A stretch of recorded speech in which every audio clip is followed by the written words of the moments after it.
Bolehkah orang Kristen merayakan Imlek? Tentu hari-hari ini kita sedang menghadapi perayaan-perayaan Imlek, khususnya bagi saudara yang beretnis Tionghoa, bahkan tetapi Kristen. Ini seringkali yang menjadi pertanyaan kepada saya, Bu Betty, boleh nggak sih kita nih udah orang Kristen, tapi apa boleh kita merayakan Imlek? Menjadi pertanyaan yang sama sampai hari ini, hal-hal seperti seputar tentang Imlek. Tapi sebelumnya saya ingin mengajak saudara untuk mengerti, apakah Imlek itu? Kata Imlek sendiri artinya penanggalan menurut peredaran bulan. Dalam tradisi Tionghoa, tahun baru kalender Tionghoa dirayakan setiap tahun yang disebut Imlek. Jadi sebenarnya tidak ada arti apa-apa. Cara penanggalan berdasarkan peredaran bulan sudah dilakukan orang sejak zaman dahulu kala. Jadi ini bukan penanggalan orang-orang Tiongkok saja, tapi orang Arab, orang Yahudi, Mesir dan lain-lain, mereka juga melakukan penanggalan yang sama. Dan penanggalan yang kita kenal sekarang adalah penanggalan yang berdasarkan peredaran matahari atau yang disebut Yanglek. Ini sejarahnya seperti begini ya. Apa tujuan perayaan Imlek? Nah, dari yang saya pelajari bahwa tujuan perayaan Imlek adalah merayakan musim semi yang datang. Sudah tahu bahwa musim semi adalah musim yang sangat menyenangkan. Karena di musim semi ini kita akan melihat suasana yang indah, bunga-bunga yang bagus, dan keharuman daripada buah, dan suasana yang sangat menyenangkan. Bahkan khususnya para petani akan sangat bergembira di musim semi ini, sebab inilah musim untuk bisa menabur benih, musim untuk bertani ya. Kita lihat di sini musim ini adalah musim yang menyenangkan, sehingga diadakan pesta rakyat saling berkunjung, saling memberi ya. Indahnya bagaimana satu kelompok orang-orang yang memiliki komunitas yang sangat menyenangkan ketika menghadapi perayaan musim semi, maka mereka juga saling memberi, saling berkunjung. Bahkan kalau berkunjung itu bukan dengan tangan kosong, ada yang bikin tetapi merayakan tahun baru adalah saat yang menyenangkan, karena itulah saat untuk kembali memikirkan tahun yang lalu dan kembali mengucap syukur untuk tahun yang sebelumnya. Nah, dalam perayaan Imlek banyak upacara atau acara yang sangat baik untuk mempererat hubungan antar keluarga dan masyarakat di sekitarnya. Dengan demikian tujuan perayaan Imlek maka dapat diterima dan tidak bertentangan dengan kekristenan. Nah, mari kita lihat apa yang bisa kita lakukan, apa yang tidak boleh kita lakukan. Tapi saya percaya ini merupakan suatu kesempatan untuk kita punya satu family gathering, ya, fellowship, persekutuan dengan keluarga. Nah, umumnya di perayaan-perayaan ini keluarga, anak, sanak keluarga itu dari kota-kota jauh ya, mereka berkumpul. Lalu biasanya mereka berkumpul di rumah orang tua. Kalau orang tua mereka sudah tidak ada, biasanya berkumpul di rumah kakak paling tua. Nah, saya melihat dapat kita ambil pelajaran bahwa betapa indahnya hubungan keluarga, dan Imlek adalah satu momen, satu kesempatan di mana semua keluarga bisa berkumpul.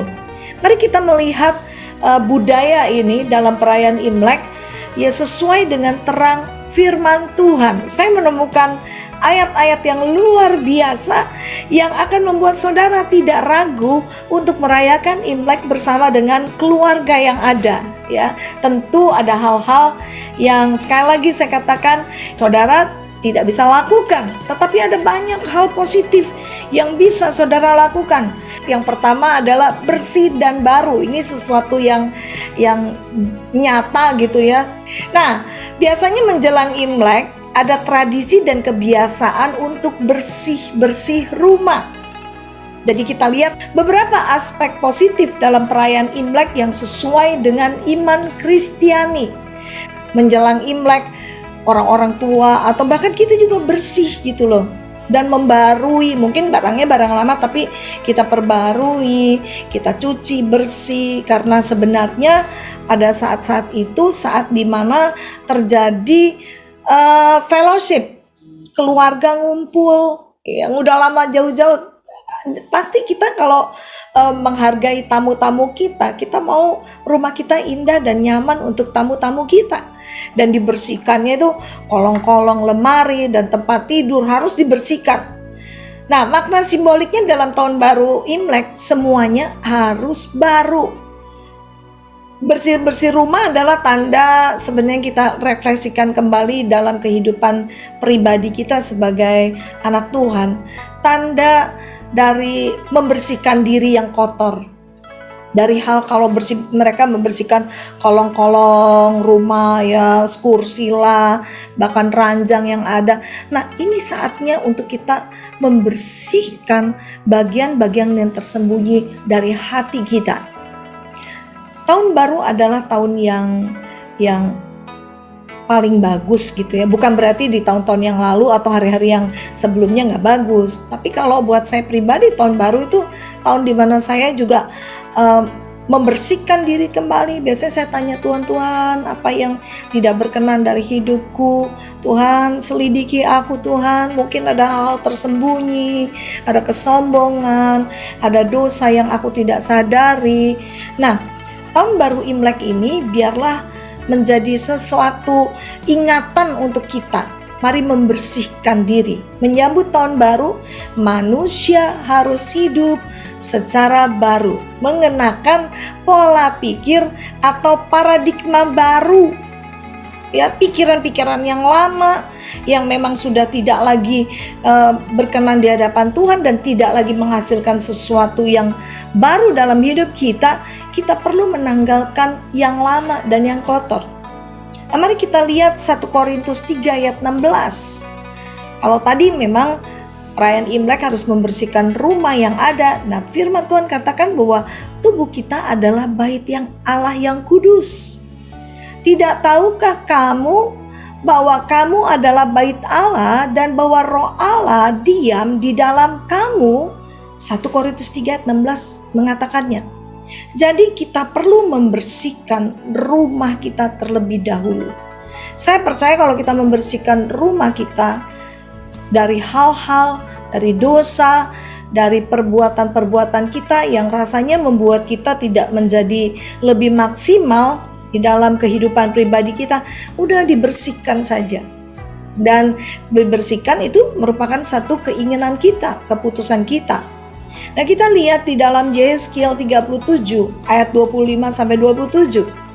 Aku akan mencurahkan kepadamu air jernih yang akan mentahirkan kamu dari segala kenajisanmu dan dari semua berhala-berhalamu. Aku akan mentahirkan kamu. Kamu akan kuberikan hati yang baru dan roh yang baru di dalam batinmu, dan aku akan menjauhkan dari tubuhmu hati yang keras dan kuberikan kepadamu hati yang taat.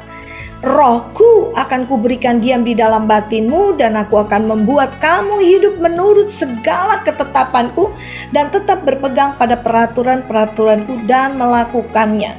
Biarlah pada tahun baru perayaan Imlek ini saudara membuka hati juga. Tuhan, selidiki aku, ingatkan aku, dan bersihkan aku dengan air-Mu.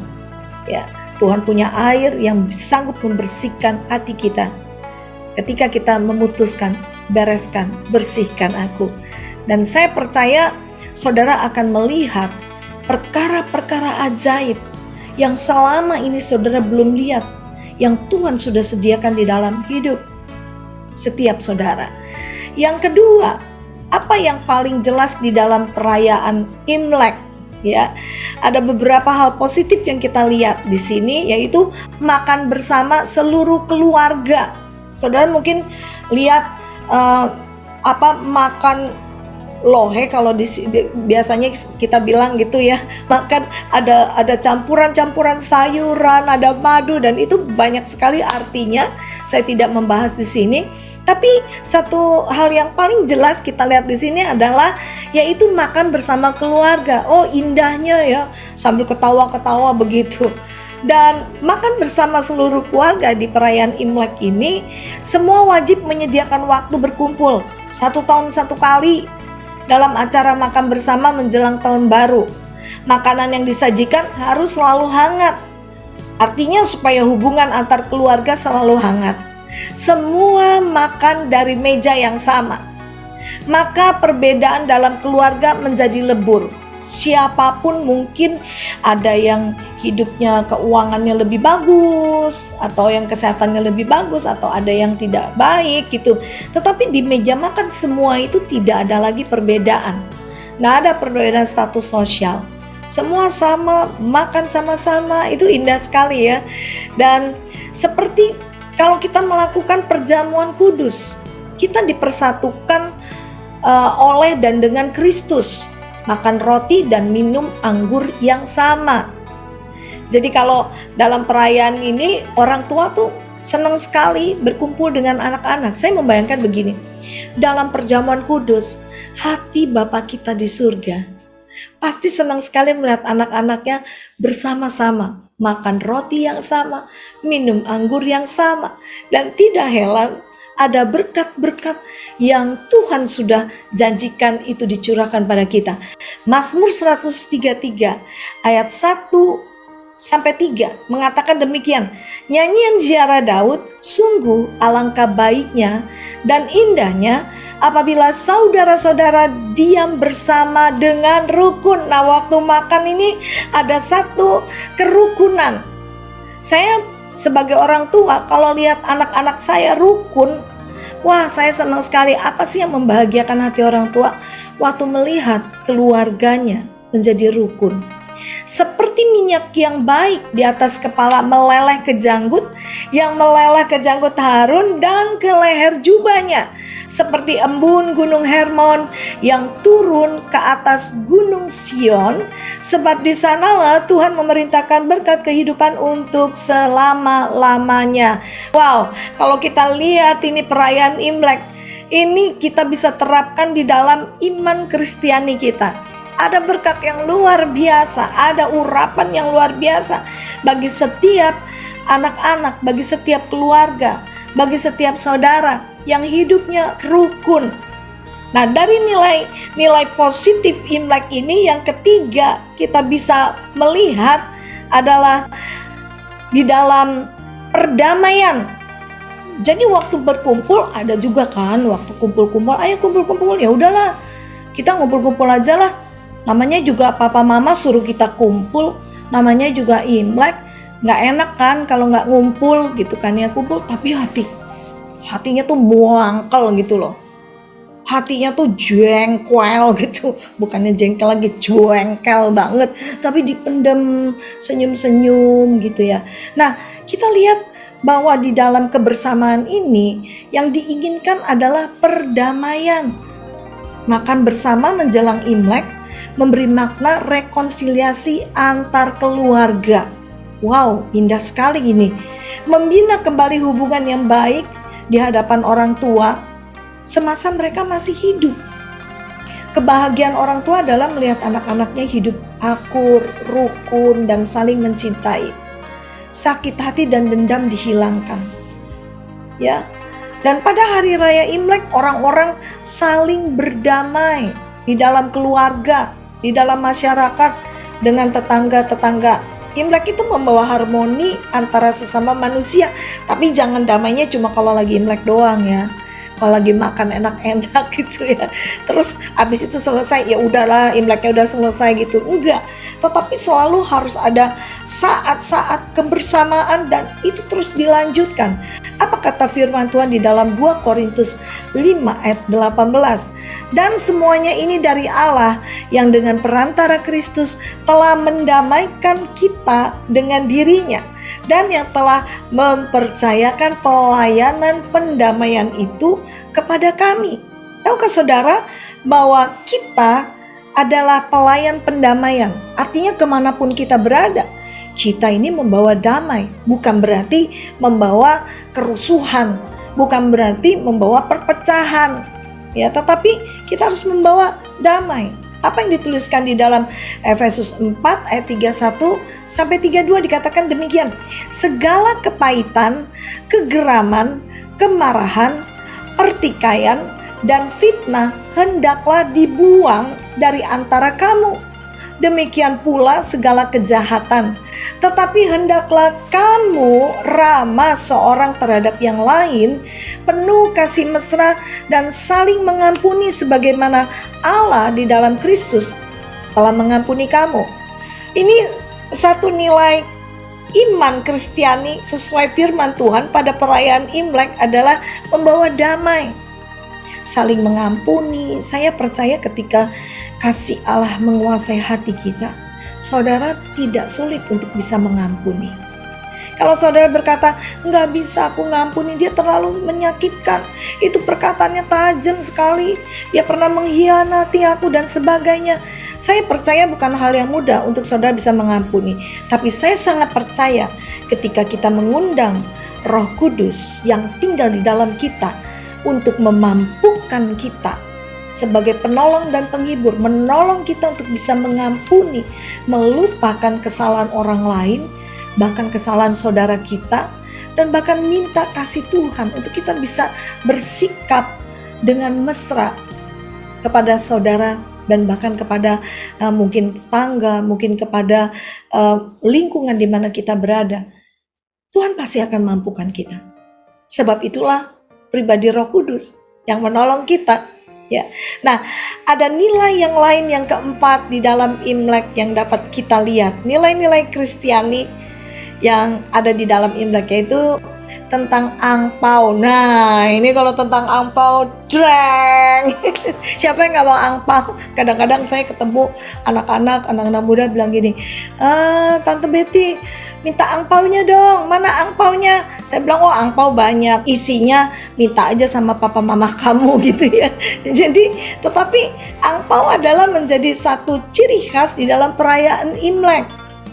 Saya lihat satu nilai iman Kristiani ada di sini, satu nilai kebenaran firman Tuhan ada di sini. Apa yang dituliskan di dalam Amsal 11 ayat 24 sampai 25. Ada yang menyebar harta tapi bertambah kaya, ada yang menghemat secara luar biasa namun selalu berkekurangan. Siapa banyak memberi berkat, diberi kelimpahan. Siapa memberi minum, ia sendiri akan diberi minum. Nah, mari kita artikan angpau begini, untuk memberkati. Tentu berkat sesuai dengan apa yang ada di hati saudara dan kemampuan yang ada, saudara berikan. Karena firman Tuhan jelas mengatakan, waktu saudara menyebar harta untuk memberi, saudara tidak akan berkekurangan. Tapi sisi lainnya adalah saudara menabur dengan kasih, memberi dengan rela, beri karena kemurahan hati. Saya percaya kalau saudara bermurah hati, apa yang dituliskan dalam kitab Matius 5 ayat 7, saudara juga akan mendapat kemurahan. Jadi itu adalah satu simbol angpau yang saudara bisa ambil. Jadi nanti kalau udah kumpul keluarga, berikan. Apa yang dituliskan dalam Amsal 11 ayat 24-25 ini sangat jelas. Imlek selalu diwarnai dengan angpau. Dan anak-anak itu pada senang sekali. Dan nilainya sebenarnya sih terserah sih, tergantung. Tetapi waktu kita memberi, pasti orang juga bersuka cita. Imlek selalu diwarnai dengan angpau. Mereka yang sudah berkeluarga memberikan angpau pada mereka yang belum menikah, ya anak-anak muda sebagai berkat. Atau bahkan juga bisa juga yang sudah menikah memberikan angpau kepada papa mama yang ada. Berkati orang tuamu, karena firman Tuhan sangat jelas, ya. Dan saya melihat juga satu nilai penghormatan kepada orang tua. Saudara jangan ragu melakukannya, karena apa yang dituliskan Efesus 6 ayat yang ke-1 sampai ke-2 dikatakan kalau anak-anak itu taat dan menghormati orang tuanya, maka dia akan diberkati dan panjang umurnya. Kita lihat kembali di dalam perayaan Imlek, yang paling nyata itu adalah kita pakai baju merah. Sekarang saya pakai baju merah nih. Dan banyak sekali diwarnai oleh warna merah. Dan ternyata warna merah itu melambangkan keberuntungan, kehidupan, dan kegembiraan. Baju merah juga melambangkan kehidupan manusia seperti manusia baru. Jadi kalau kita memakai baju merah bukan karena juga tradisi yang ada, tetapi mari kita melihat bahwa baju merah ini juga melambangkan darah Yesus.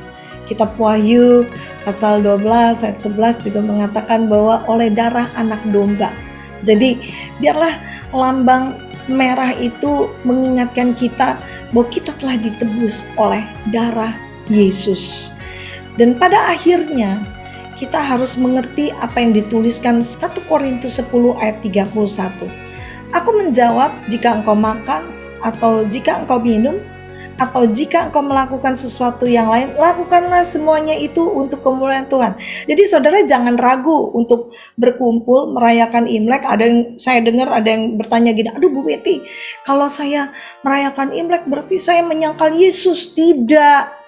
Kalau selama saudara melihat itu untuk kemuliaan Tuhan, seperti apa yang dituliskan 1 Korintus 10:31 ayat 31, saudara akan melihat justru kita sebagai anak-anak Tuhan, kita menghormati nilai-nilai daripada perayaan ini, ya, selama itu tidak bertentangan dan kalau tidak sesuai dengan firman Tuhan, ya saudara jangan lakukan, ya. Ini yang saya sampaikan kepada saudara adalah hal-hal dari perayaan Imlek yang sesuai dengan firman Tuhan. 1 Korintus 10 ayat 23 mengatakan segala sesuatu diperbolehkan, benar, tetapi bukan segala sesuatu berguna. Segala sesuatu diperbolehkan, benar, tetapi bukan segala sesuatu membangun. Jadi lakukan apapun juga untuk membangun.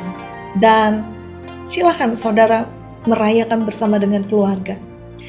Kembali kepada pertanyaan, apakah orang Kristen Tionghoa boleh merayakan Imlek atau Xinjia?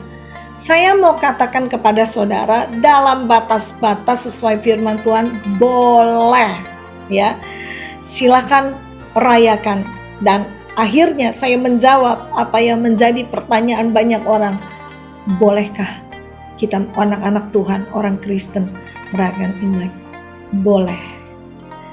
Dan biarlah ini menjadi pelajaran dan menjadi membuat kita mengerti akan hal-hal yang selama ini mungkin menjadi pertanyaan bagi kita.